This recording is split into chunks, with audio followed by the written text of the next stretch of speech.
The morning after our wedding, I was still finding grains of rice in the hem of my dress when airport security stepped into my path and asked me to step out of line.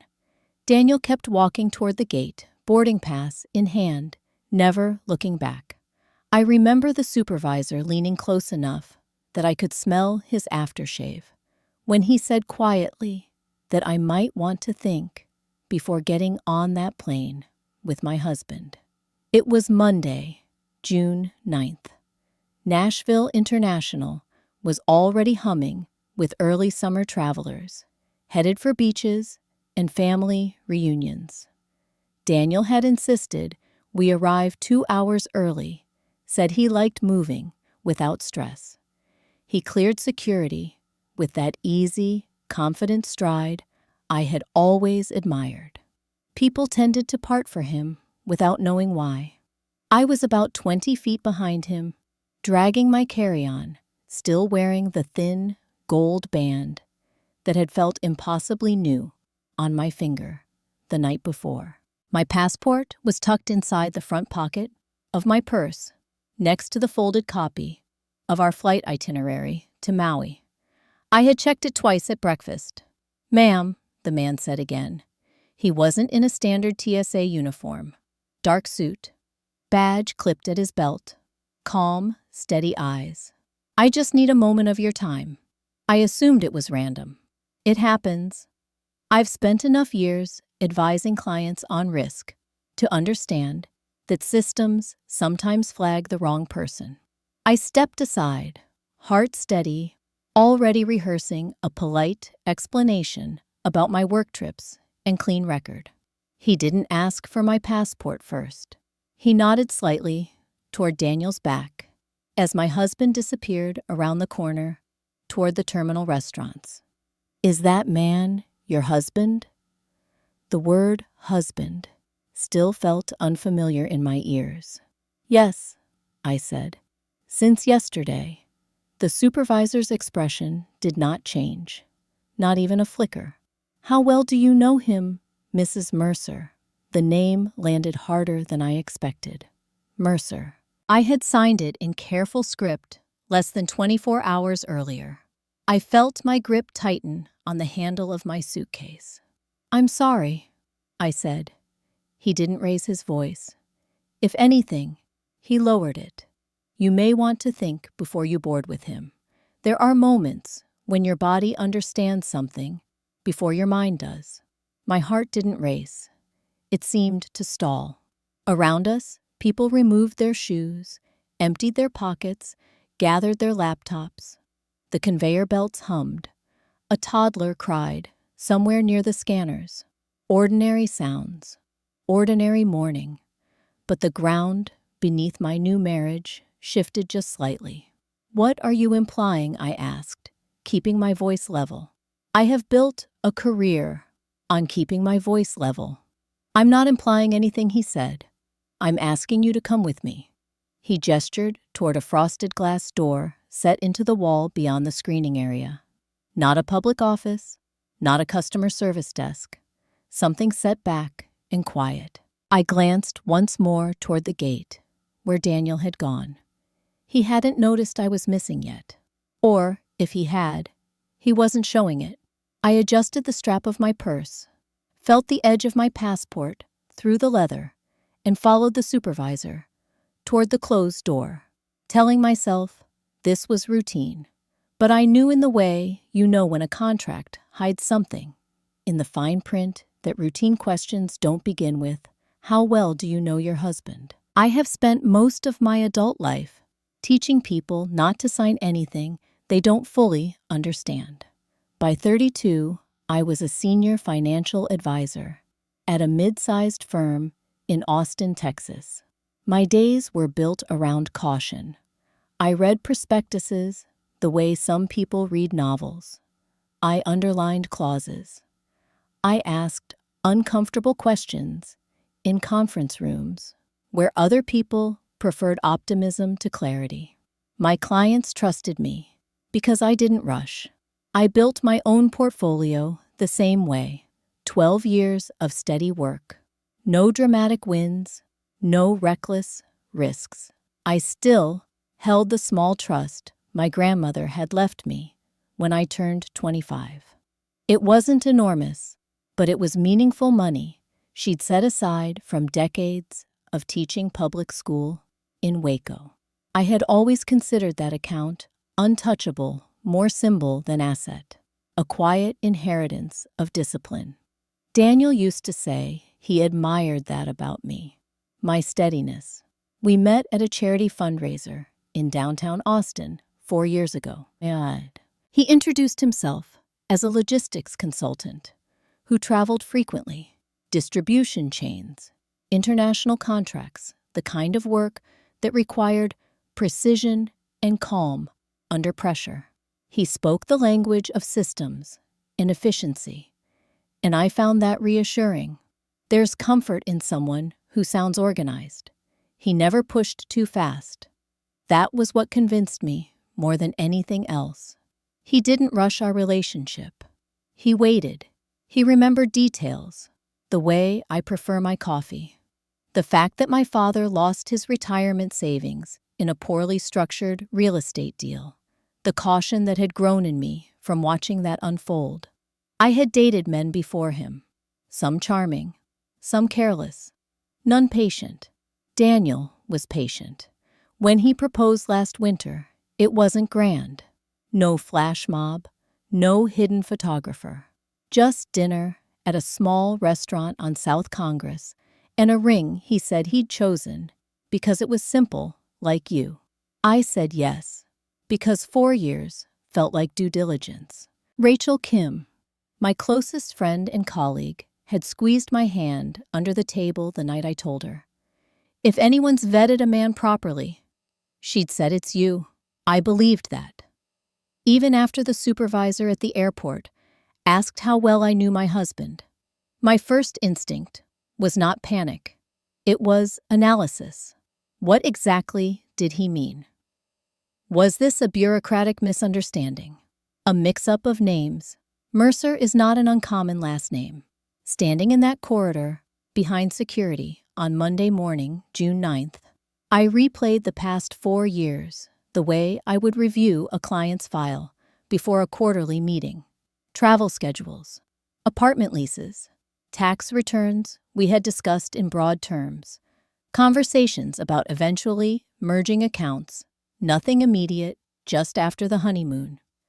He had mentioned simplifying things, streamlining investments, updating beneficiaries once we were officially married. I hadn't objected. That's what married couples do. Still, as I followed the supervisor toward the frosted glass door, I found myself thinking about something small.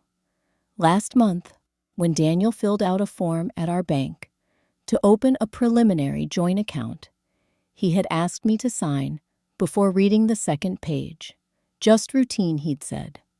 I had read it anyway. The door ahead of us was opaque, private. For the first time since the ceremony, the gold band on my finger felt heavier than it had the night before. Not painful, just present in a new way. I have always believed that if you look closely enough, patterns reveal themselves. I just didn't know yet what pattern I was standing inside. The door closed behind me with a soft click that sounded louder than it should have. It wasn't an interrogation room, at least not in the dramatic sense. No metal table bolted to the floor, no fluorescent glare, just a modest office tucked behind the secured side of the terminal neutral walls, 2 chairs, a desk with a computer monitor turned slightly away, ordinary enough to feel deliberate. The supervisor from the checkpoint remained standing. A second woman was already inside, mid-40s navy blazer posture, straight without being stiff. She held a thin folder in one hand.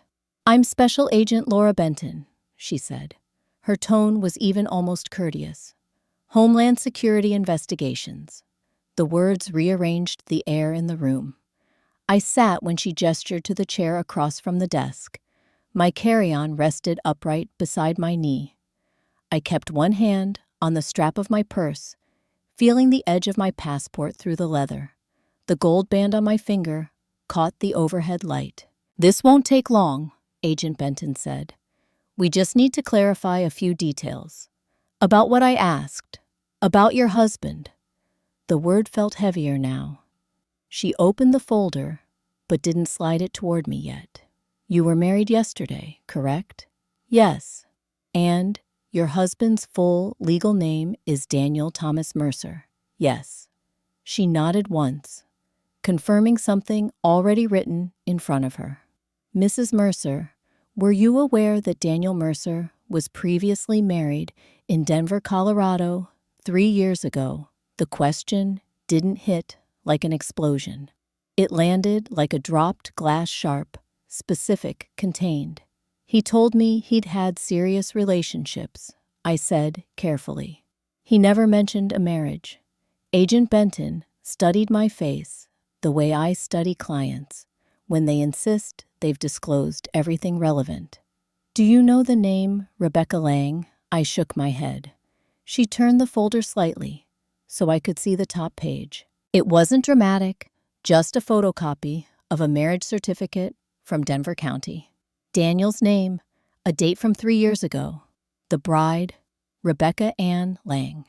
It was the kind of document I could verify in 5 minutes online. Not rumor, not accusation, a record. "They divorced?" I asked. "There was a civil filing," Benton said. "The matter did not proceed to a criminal charge." The phrasing was precise. "What kind of civil filing?" "A dispute involving jointly held assets shortly after the marriage." Jointly held assets. My mind moved automatically, mapping the language. That phrase could mean anything. It could mean nothing. Divorce is messy. Finances get tangled. "Are you saying he did something illegal?" I asked. "We are not making that claim," she said evenly. "At this time, we are asking whether you were aware of the prior marriage and the subsequent financial dispute." I let the words settle. No criminal charge. Civil filing. Previous marriage. I thought about the conversation Daniel and I had at our bank last month when we opened a preliminary joint account. He had framed it as a practical step, simplifying life after the wedding. We would eventually consolidate some accounts, update beneficiaries, make things cleaner. "Has he been charged with anything?" I asked. "No." "Is there a warrant?" "No." "Then why am I here?" Agent Benton closed the folder gently. "Because patterns matter, Mrs. Mercer. And because you are boarding a flight this morning with a man whose financial history may not be fully known to you. Not fully known." Outside the frosted glass, the airport continued its rhythm. I imagined Daniel checking the departure screen, glancing at his phone, assuming I was delayed by a random screening. "I need to understand," I said, keeping my voice steady, "whether this is a misunderstanding or something you believe is ongoing." Benton held my gaze for a long moment. "That," she said quietly, "is exactly what we're trying to determine." For the first time, the idea took shape. Not that Daniel was guilty of something monstrous, but that there might be information I had never been given. A missing page, a clause I hadn't read. And I was about to board a plane with him anyway. Agent Benton did not raise her voice, but the temperature in the room seemed to drop a degree. "There are 2 additional names," she said, reopening the folder. "North Carolina and Arizona. Separate jurisdictions. Similar timelines." She didn't push the documents across the desk this time. She kept them angled toward herself, as if the details were something I would have to decide whether I wanted to see. "What kind of timelines?" I asked. "Relationships of 3 to 5 years. Marriage. Within weeks, financial restructuring. Beneficiary updates. Requests to consolidate accounts." Her phrasing was careful, clinical. Not dramatic, not accusatory, just structured. My mind did what it always does when confronted with information that might matter. It organized. 3 to 5 years. Marriage. Asset movement. Were charges filed? I asked. No criminal charges, she said. In one case, there was a civil complaint regarding misrepresentation during the marriage. In another, the dispute ended in a confidential settlement. Confidential settlement. That meant paperwork. That meant signatures. That meant agreements that likely prevented public escalation. Are you saying my husband targets women? I asked. We are saying there is a pattern worth examining, Benton replied. In each instance, the spouse was financially stable prior to marriage. Financially stable. The words landed somewhere deeper than the marriage certificate from Denver had. I thought about my grandmother's trust, the account I had never touched, the modest joint account Daniel and I had opened last month at our bank in Austin, just a preliminary step he'd called it, for shared expenses, travel, a practical move before the wedding. He had mentioned updating beneficiaries after we returned from the honeymoon, said it would make things simpler, cleaner. Simpler for whom?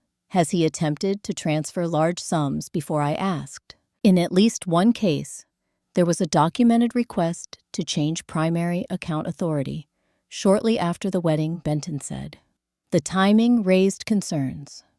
By the time legal action was considered, most of the funds had already moved. Already moved. There it was, the first concrete edge of something that could not be brushed aside as a misunderstanding. I looked down at my hands. The gold band caught the light again, thin and polished. I had chosen it because it was understated. Durable. You said there are no charges, I said. So, what exactly are you asking from me? Benton folded her hands on top of the folder. We are not preventing you from boarding your flight. Your husband is not currently under arrest. But if there is intent to initiate financial restructuring under false pretenses, that intent needs to be documented. Documented. I understood that word. In my profession, documentation is what separates suspicion from action. He hasn't asked me to sign anything yet, I said. Not yet, she agreed. The supervisor by the door remained silent, watching without expression. Outside, the muffled announcements of departing flights filtered faintly through the walls.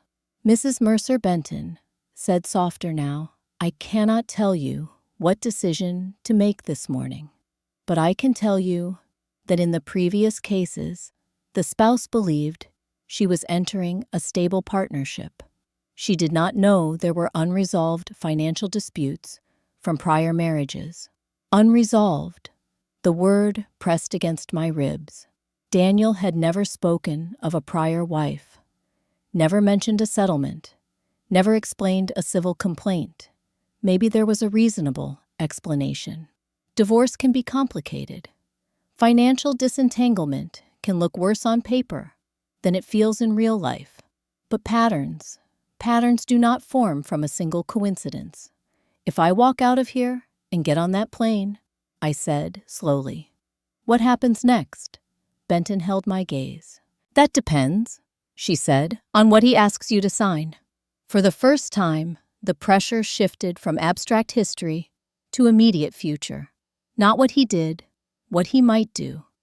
And I was scheduled to spend the next 7 days alone with him on an island in the Pacific. Agent Benton did not rush me. Outside the closed office, I could hear a boarding announcement echo faintly through the walls. Maui, our flight number. The word honeymoon floated through my mind with a strange, hollow sound. You're free to leave, Benton said. We are not detaining you. That mattered. She wasn't trapping me. She was handing me information and stepping back. If there is intent to initiate financial restructuring under false pretenses, she continued that intent has to be documented. Without documentation, prior cases remain civil disputes. Civil disputes. I thought about Rebecca Lang in Denver, about a confidential settlement in Arizona, about a complaint in North Carolina that never became a charge. 3 women who likely believed they were entering stable marriages. 3 women who may have discovered something too late to reverse it. You're asking me to go forward, as if nothing's changed, I said. I'm asking you to observe, Benton replied. If he presents documents, if he requests signatures, if he initiates transfers, you do not confront, you do not accuse, you do not alert him that you've spoken with us. The supervisor by the door shifted his weight slightly, silent but present. The air felt tighter now. And if I refuse, I asked, you board your flight. We continue building a case slowly across jurisdictions. That process can take years, years. In my world, years are measurable in market cycles, compounding interest, retirement projections. In the space of years, a significant portion of someone's assets can disappear beyond recovery. And, in the meantime, I asked. In the meantime, she said carefully, there is nothing preventing him from repeating the pattern. The phrase settled heavily between us. I pictured Daniel at the gate, relaxed, scrolling his phone. He would assume I'd been flagged for a random screening. He would reassure me. He would be steady. He always was. Had that steadiness been real or practiced? I looked down at my hands again. The gold band, the faint indentation where the ring had rested overnight as I slept beside him for the first time as his wife. My grandmother's trust account flashed briefly in my mind. Not the amount, but the years behind it. The discipline. The story. This was no longer about embarrassment or pride. Will you arrest him in Hawaii? I asked. If there is sufficient evidence of intent, Benton said. But only if it occurs. Only if it occurs. Which meant the next move would be his. There is a moment in every contract negotiation when you decide whether to walk away or stay at the table. Walking away preserves your pride. Staying can protect your interests. If I boarded that plane without awareness, I might protect my comfort. If I boarded it with awareness, I might protect more than myself. I need to know one thing, I said. If he does nothing, if he never brings up accounts or signatures, this ends for you. Yes, Benton said. For now. The boarding announcement came again louder this time. I stood. My legs felt steady, more steady than I expected. What do you need from me? I asked. Benton reached into her blazer and placed a small sealed envelope on the desk. A secondary phone. Encrypted. 1 contact saved. If he initiates anything related to beneficiary changes, account consolidation, or asset transfers, you document and send. I took the envelope. It was lighter than it should have felt. This conversation never happened, she added. I nodded. When the door opened and the hallway noise returned, I understood something with a clarity that surprised me. I was not choosing between trust and suspicion.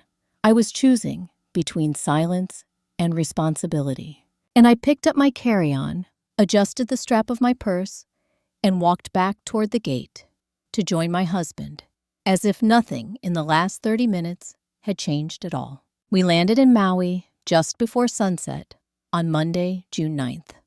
The sky streaked pink over the Pacific, as if nothing in the world could possibly be wrong. Daniel squeezed my hand as we stepped off the plane. See, he said lightly, worth the early wake-up. I smiled the way I had practiced in the airport restroom mirror before boarding. Calm, relaxed, newly married. The resort was exactly what the website had promised: open-air lobby, polished stone floors, the scent of plumeria drifting in from somewhere unseen. At check-in, Daniel handled the paperwork. He always preferred to manage details in public spaces, as if organization were second nature to him. I watched him sign for incidentals with a pen he carried in his shirt pocket, The same pen he had used at the bank last month when we opened our joint account in Austin. A small thing, consistent. In our room, the ocean stretched wide beyond the balcony. Blue. Endless. I placed the sealed envelope Agent Benton had given me at the bottom of my carry-on, beneath my folded sundress and toiletry bag. I did not open it yet. I didn't need to. I knew what was inside. That night, Daniel was attentive, tender. He talked about snorkeling excursions and a boat tour he wanted to book later in the week. His voice was easy, unhurried. Nothing about him suggested calculation. The next morning, Tuesday, the sunlight came sharp and bright through the curtains. We ate breakfast on the balcony. Fresh fruit, coffee, the illusion of peace. It was Daniel who shifted the conversation. "While we're here," he said casually, "we should take care of that paperwork we talked about." I kept my expression neutral. "What paperwork?"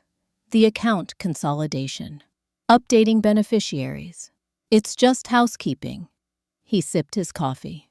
"Cleaner to handle it now that we're officially married. Housekeeping. I thought we agreed to review everything after we got back to Austin," I said gently. "We did," he replied, and for a fraction of a second, his eyes tightened, recalibrating. "But it'll take 5 minutes. I brought the forms electronically." He reached for his tablet, already unlocked. Prepared. The document that appeared was familiar in structure. Change of beneficiary. Authorization to consolidate selected investment accounts into a jointly managed portfolio. My primary holdings, listed clearly, including the trust account I had inherited from my grandmother. He had done his homework. "Daniel," I said evenly, "I don't sign financial documents on vacation." He laughed softly. It's not a timeshare presentation. It's our money. Our money." He rotated the tablet slightly closer to me. "Look, we're building a life together. It makes sense to streamline. One household, one structure." The language was polished, reasonable. I leaned forward and scrolled slowly. He watched my face instead of the screen. "I want to review this with my attorney when we get back," I said. There it was, the first small line drawn. His jaw shifted almost imperceptibly. Not anger, not yet. Something tighter, controlled. "Your attorney," he repeated. "We just got married." "Yes," I said, "which is exactly why I want to be thorough." Silence lingered between us, longer than it should have. Then he smiled again. Smooth. "Of course. Thorough is your brand." He withdrew the tablet and set it face down on the table. But something had changed. Later that afternoon, while he showered, I opened the envelope for the first time. Inside was a slim, prepaid phone. One number saved. No name attached. My heart was steady as I photographed every page of the draft documents from his tablet and sent them to the encrypted number. The message delivered within seconds. Daniel stepped out of the bathroom towel, at his waist, water still clinging to his shoulders. "Everything okay?" he asked. I locked the phone and slipped it back into my bag. "Perfect," I said. For the first time, I wasn't reacting. I was preparing. By Wednesday morning, the ocean no longer felt calming. Daniel was already awake when I opened my eyes. He was sitting at the small desk near the window laptop, open, shoulders slightly hunched in concentration. The balcony doors were cracked, letting in humid air and the distant crash of waves. "You're up early," I said, keeping my tone light. "Couldn't sleep," he replied, without turning around. "Figured I'd handle a few things before we head out." Handle a few things. I showered, dressed, moved, slowly aware, in a way I had never been before. Every gesture felt measured. When I stepped back into the room, he was closing his laptop. "All set," he said, smiling. One less thing hanging over us. The phrase settled into my chest. We went down to breakfast. The buffet was busy, retirees in sun hats, couples celebrating anniversaries, families negotiating pancakes and sunscreen, ordinary people living ordinary mornings. Halfway through my coffee, my phone vibrated. It wasn't the prepaid phone Agent Benton had given me. It was my personal phone. A notification from our bank in Austin. Subject line, account activity alert. I felt the air thin slightly as I opened it. A request had been initiated to modify account authority and consolidate designated investment holdings into a newly structured joint portfolio. Status pending compliance review. Pending. Not processed. Not declined. Suspended. I read it twice to be certain. Daniel watched me over the rim of his coffee cup. Everything okay? Yes, I said, locking the screen. Just work. Work had always been my shield. You're sure? He asked, eyes narrowing just a fraction. I'm sure. He leaned back in his chair, studying me more openly now. You know, Em, I don't love the idea of our finances being flagged every time we try to streamline something. Flagged. So he knew. I don't either, I said evenly. But compliance departments exist for a reason. His jaw tightened. It's a joint account. A newly opened joint account, I corrected gently. Silence stretched between us, thicker than the humidity. I initiated the transfer, he said, finally. Not defensive, declarative. It's procedural. I thought you trusted me. There it was, the pivot. Trust reframed as obedience. I do trust you, I said carefully. I just don't rush structural changes, especially not across multiple holdings. Structural changes, he repeated, almost amused. We're married, Emily. This is what marriage looks like. Around us, silverware clinked against plates. A server refilled water glasses. No one noticed that my entire financial foundation had just been nudged toward instability. What exactly did you initiate? I asked. He held my gaze. Authority alignment, consolidation, standard marital structuring. The language was polished, but something underneath it had hardened. I would have preferred to review it together, I said. We talked about it, he replied. You said after the honeymoon. I moved it forward. That's initiative, not deception. Initiative. I felt for the first time the real edge of risk. If the compliance hold lifted automatically, if documentation wasn't strong enough, if this moved before intervention.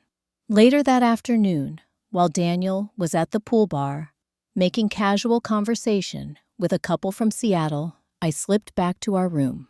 I took out the prepaid phone. There was already a message waiting. We see the initiation. Do not confront. We are coordinating with the bank. My pulse steadied, but the words didn't bring relief. Coordinating meant movement. Movement meant escalation. For the first time, this wasn't about potential. It was active. And Daniel had just shown me he was willing to act without me. When I returned to the pool, he looked up, searching my face, as if recalculating. Everything good, he asked again. I smiled. Perfect, I said. But the ground beneath us had shifted from suspicion to exposure. And I understood something clearly now. If the bank released that transfer, I could lose control of more than money. I could lose leverage. Thursday morning arrived without ceremony.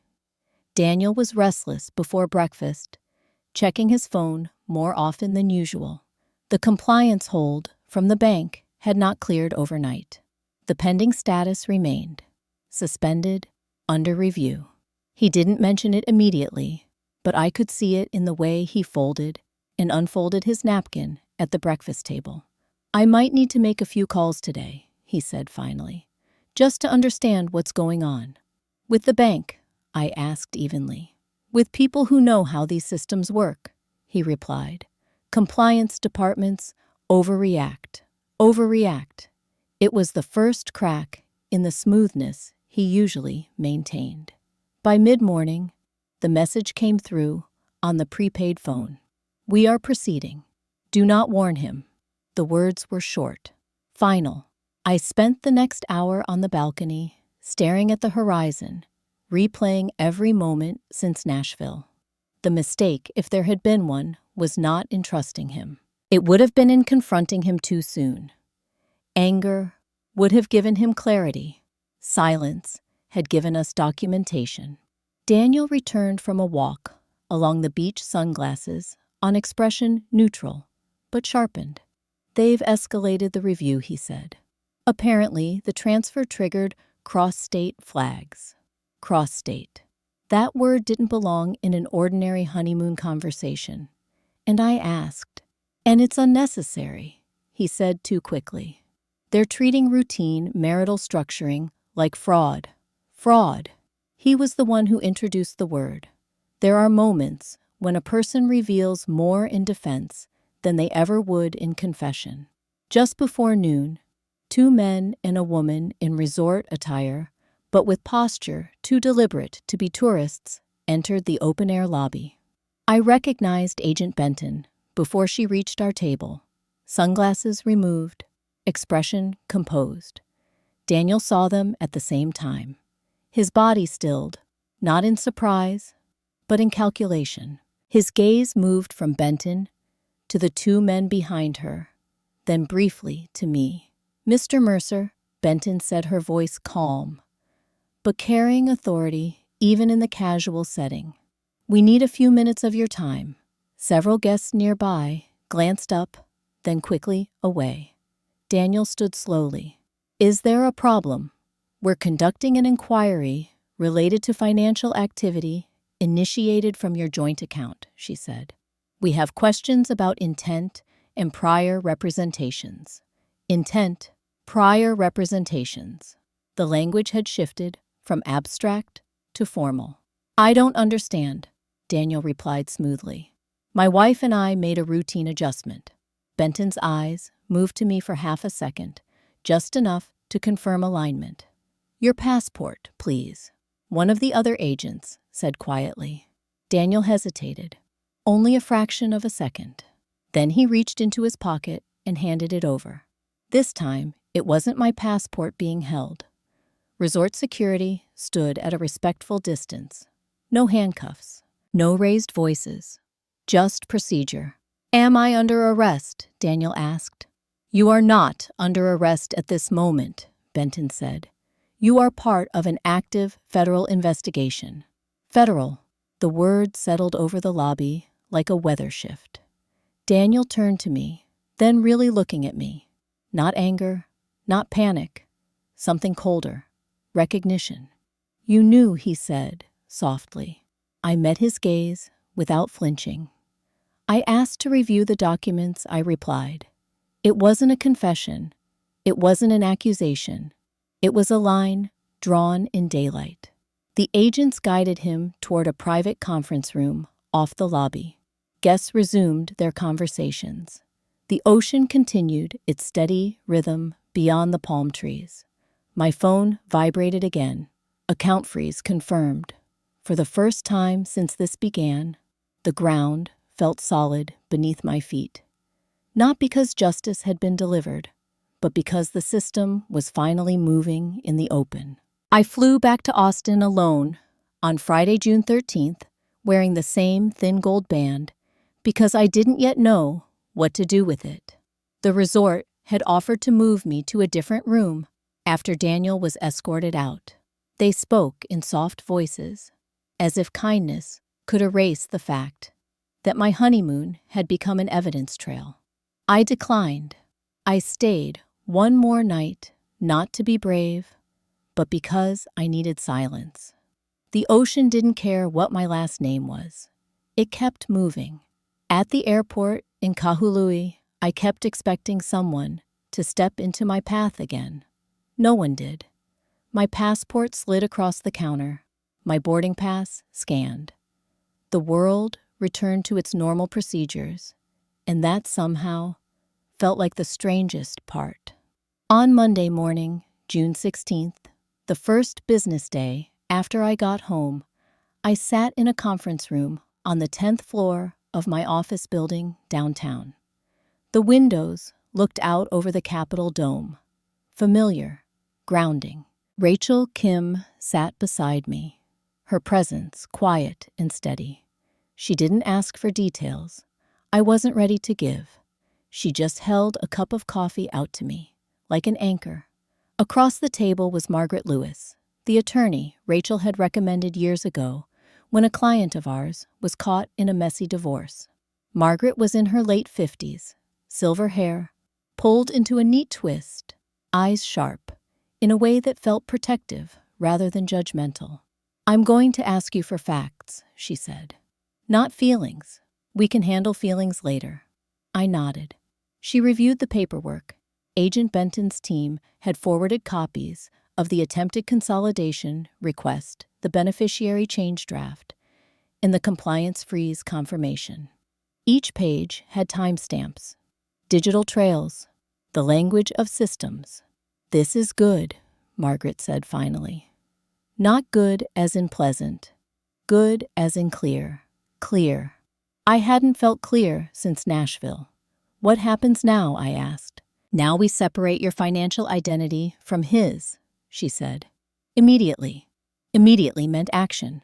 Bank calls, signed affidavits, orders to freeze, to restrict, to document. It also meant something else. "Because you were married in Tennessee," Margaret explained, "we file for annulment if possible, or dissolution if not.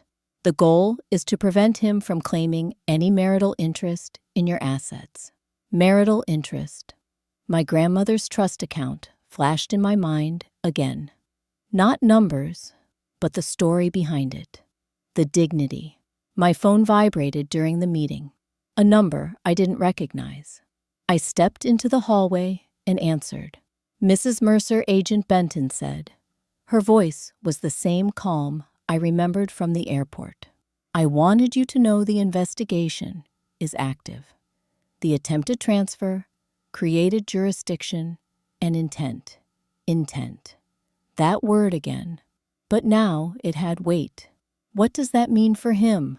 I asked. "It means he can't dismiss this as a misunderstanding," she said. "We're coordinating with the U.S. Attorney's Office." When I returned to the conference room, Margaret was already drafting a statement for the bank. "Do you want to keep the name Mercer?" she asked, without looking up. The question landed like a closing argument. I looked down at my hand. The ring. The faint mark it left on my skin. 26 hours of marriage before the fine print appeared. "No," I said. My voice didn't shake. "I want my name back." Margaret nodded once, as if she'd expected that answer. That afternoon, a thick envelope arrived at my office, U.S. District Court, Western District of Texas. Not a verdict, not a resolution. A notice formal and precise, confirming that proceedings had begun, and that I might be contacted as a witness. Justice wasn't finished, but it was locked into motion. And for the first time, Daniel's choices were no longer private. They were on record. 6 months later, on Thursday, December 11th, I stood in a federal courtroom in Austin and listened as the judge read the final order. By then, the investigation had expanded beyond my case. Financial records from Colorado, Arizona, and North Carolina had been formally admitted. Patterns had been outlined in language far less polite than what Agent Benton had used that morning in Nashville. Wire fraud, misrepresentation, intent to deceive for financial gain. Daniel stood at the defense table in a dark suit I had once helped him choose. He looked smaller than I remembered, not physically structurally, like a building that had seemed solid until the scaffolding came down. He did not look at me. The plea agreement was entered into the record. Restitution to prior victims. Supervised release. permanent financial monitoring, restrictions on opening joint accounts without disclosure. Karma, in real life, does not arrive with thunder. It arrives in paperwork. When the judge asked if I wished to make a statement, I stood. I did not talk about betrayal. I did not talk about humiliation. I talked about documentation, about how trust and transparency are not the same thing, about how financial clarity is not a lack of romance, but a form of respect. When I finished, I sat down and folded my hands in my lap. The thin gold ring was no longer there. Margaret Lewis had finalized the annulment 2 months earlier. Legally, the marriage had been erased as if it had never fully existed. My name, Emily Harper, was restored on every account, every license, every document that mattered. After the hearing, I walked out into the winter sunlight with Rachel at my side. The air was cool and clean. Ordinary. Coffee, she asked. Always, I said. We crossed the street toward a small cafe we'd visited for years. The Capitol dome gleamed in the distance. Familiar ground. That afternoon, I stopped by the bank, not to defend anything, not to freeze anything, but to move my grandmother's trust into a long-term fund in my name alone. The manager, a man in his 60s, who had known my family for years, reviewed the paperwork carefully and smiled. "Good planning," he said. "Yes," I replied. "It is." The ring sat in a small velvet box on my dresser at home. I hadn't thrown it away. It wasn't a symbol of failure. It was evidence that I had listened when the question came. How well do you know your husband? The answer in the end was not enough, but I knew myself, and that was. A month later, I volunteered to speak at a financial literacy workshop for women navigating divorce and late-in-life remarriage. I didn't tell them to distrust. I told them to document, to ask questions, to protect what they had built. Justice had been completed in a courtroom. Healing happened in quieter rooms. On a clear Saturday morning, I booked a flight to Maui again, not to rewrite the past, just to watch the ocean without suspicion. My passport bore the name Harper. My signature matched it. This time, when security scanned my boarding pass, no one asked me to step aside. If you've ever faced a moment when trust and truth collided, I'd love to hear how you handled it. Share your thoughts below. And if this story resonated with you, consider liking and subscribing so you don't miss the next one. There's always another chapter waiting to be told.